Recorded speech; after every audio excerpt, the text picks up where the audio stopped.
Halo guys, selamat datang di podcast Ngobrol Santai bareng dia.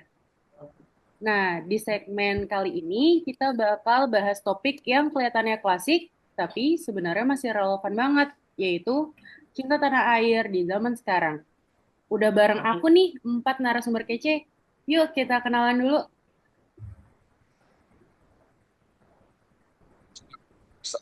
Bareng sekalian. Hai teman-teman, aku Kori, siap diskusi santai hari ini.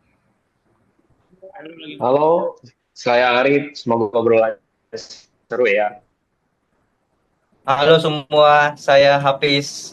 Terima kasih sudah mengundang. Oke, langsung aja nih pertanyaan pembuka yang simple tapi penting.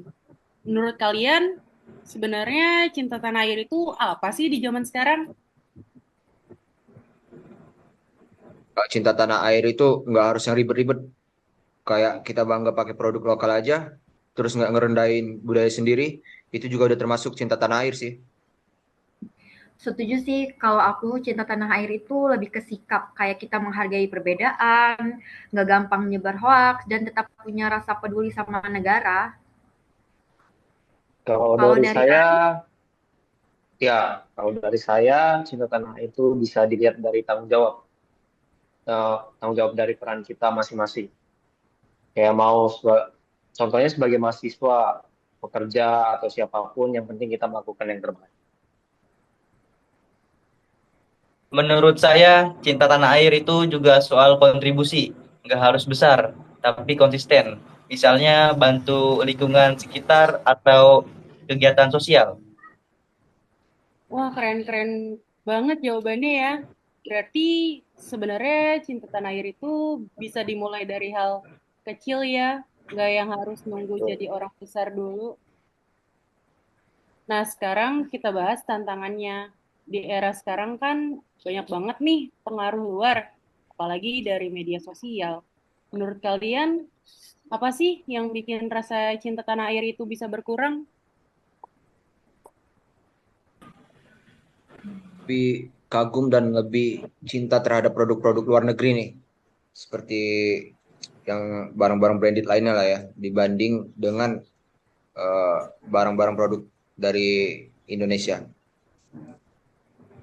ya betul banget, benar. Apalagi sekarang serba viral, kalau nggak kuat ngefilter, kita bisa ke bawah arus dan jadi lupa sama identitas sendiri.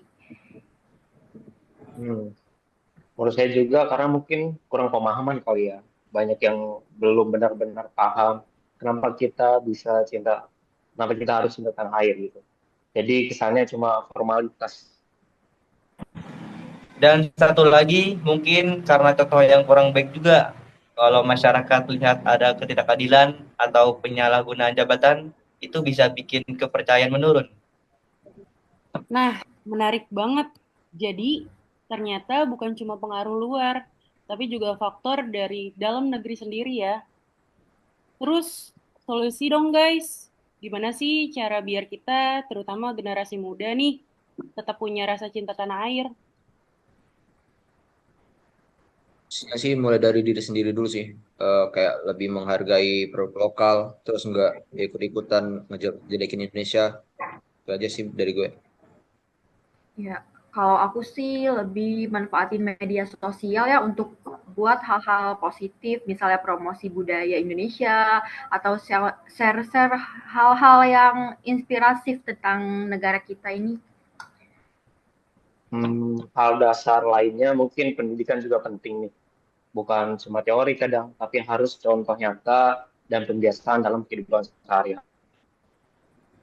Dan yang paling penting, konsistensi. Kadang kita semangat di awal, tapi nggak berlanjut. Jadi harus benar-benar dibiasakan. Setuju banget sih. Jadi, intinya cinta tanah air tuh bukan cuma slogan ya, tapi harus kelihatan dari tindakan kita sehari-hari. Si muda juga nih, apalagi kita nih CPNS kan. Kita punya peran penting untuk terus menjaga nilai-nilai itu sih. Ya, semoga kita semua bisa jadi pribadi yang gak cuma bekerja tapi juga berkontribusi untuk bangsa dan negara kita ya guys. Amin. Terima kasih sudah mendengarkan podcast kita hari ini. Sampai jumpa di episode berikutnya. Terima kasih Bye. juga Kak Dia. Oke, terima kasih Kak Dia. Bye. Sekalian. Bye.